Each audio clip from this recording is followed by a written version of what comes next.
show that 5 minus root 3 is irrational. So ಈ ಪ್ರಶ್ನೆಯಲ್ಲಿ root 3 irrational ಅಂತ ತೊಗೊಂಡದ್ದು ನಾವು. ಬಟ್ 5 ಮೈನಸ್ ರೂಟ್ 3 ಇರ್ರಾಷನಲ್ ಹೇಗಾಗುತ್ತೆ ಅಂತ ಹೇಳಿ ನೋಡ್ಸೋಣ ಇವಾಗ. ಇಲ್ಲೂ ಕೂಡ using proof by contradiction.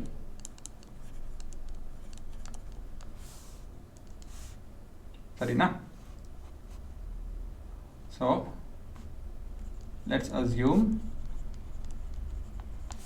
5 minus root 3 to be rational anta bardu. Therefore 5 minus root 3 is equal to p by q, where q is not equal to 0. Sarina? And p comma q are co-prime and they are integers.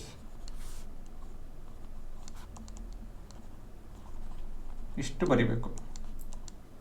So ಇದು ನಿಮ್ಮ initial statement. ಮುಂದಿನ step ಏನು ಅಂತ ಹೇಳಿದ್ರೆ rearrange ಮಾಡ್ಕೊಳ್ಳಿ.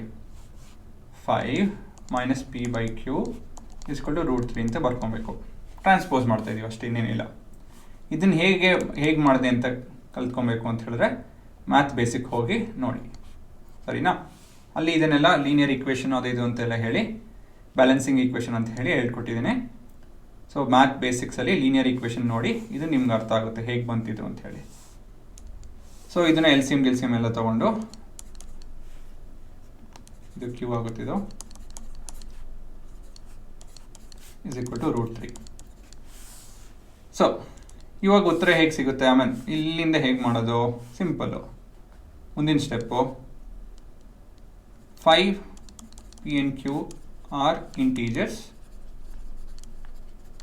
So LHS will result in ಈ ಭಾಗ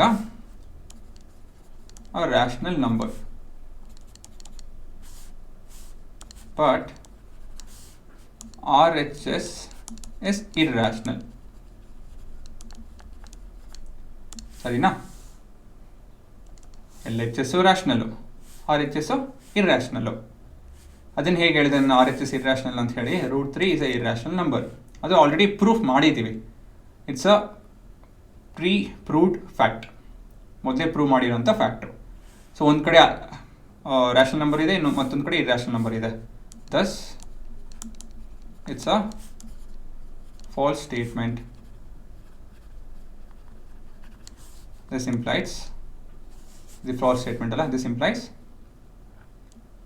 our assumption was wrong, hence proved.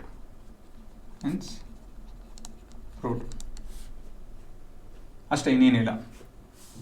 But ಈ ಉತ್ತರ ಒಂದು 2 ಮಾರ್ಕರಿಗೆ ಬರೋವಂಥ ಉತ್ತರ. ಇದೇ ಪ್ರಶ್ನೆ ನಾವು ಅಕಸ್ಮಾತಾಗಿ 4 ಇಲ್ಲಾಂದರೆ 5 ಮಾರ್ಕರ್ ಬಂತು ಅಂತ ಹೇಳಿದ್ರೆ ಈ ರೂಟ್ 3 ಅಂತ ಹೇಳಿ ಇರ್ರ್ಯಾಷನಲ್ ಅಂತ ಹೇಳಿ ಮೊದಲು ನೋಡಿಸ್ಬೇಕು ನೀವು. ಇಲ್ಲಿ ನಾನು ಪ್ರೂವ್ಡ್ ಫ್ಯಾಕ್ಟ್ ಅಂತ ತಗೊಂಡೆ ಅಲ್ವಾ ಡೈರೆಕ್ಟಾಗಿ. But RHS is irrational number ಅಂತ ಬರ್ದ್ನಲ್ಲ. So I told it's a proved fact ಅಂತ ಹೇಳಿ. ಬಟ್ 4 ಇಲ್ಲಾಂದ್ರೆ 5 ಮಾರ್ಕ್ಸ್ ಈ ಪ್ರಶ್ನೆ ಬಂತು ಅಂತ ಹೇಳಿದ್ರೆ ರೂಟ್ 3 ಇರ್ರ್ಯಾಷನಲ್ ಅಂತ ಪ್ರೂವ್ ಮಾಡಿ ನೀವು ಕಂಟಿನ್ಯೂ ಮಾಡಬೇಕು. ಸೊ ಇದು ಸ್ವಲ್ಪ ವಿಚಿತ್ರವಾಗಿದೆ, ಸರಿ. ಬಟ್ ಅಗೇನ್ ಮಾರ್ಕ್ಸ್ ಮೇಲೆ ಡಿಪೆಂಡು ಯಾವಾಗ ಏನು ಬರೀಬೇಕು ಅಂತ ಹೇಳಿ. ಸೊ ಈ ಮೊದಲೇ ಹೇಳಿದ್ನಲ್ಲ, ಈ ಚಾಪ್ಟರ್ ಸ್ವಲ್ಪ ಈ ಕಡೆ ಆ ಕಡೆ ಹುಚ್ಚುಚ್ಚಂಗಿದೆ. ಬಟ್ ಏನಂತ ಹೇಳಿದ್ರೆ ಎಲ್ಲ ಒಂದೇ ಪ್ಯಾಟರ್ನು, ಇದೇ ಥರ ಒಂದಷ್ಟು ಪ್ರಶ್ನೆ ಬರುತ್ತೆ. ಎರಡೇ ಪ್ಯಾಟರ್ನ್ ಈ ಎಕ್ಸಸೈಸಲ್ಲಿ. ರೂಟ್ 3, ರೂಟ್ 10, ರೂಟ್ 11 ಇರ್ರ್ಯಾಷನಲ್ ಅಂತ ಪ್ರೂವ್ ಮಾಡಿ.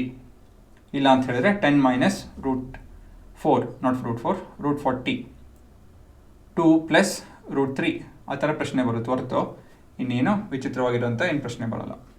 ಸರಿನಾ?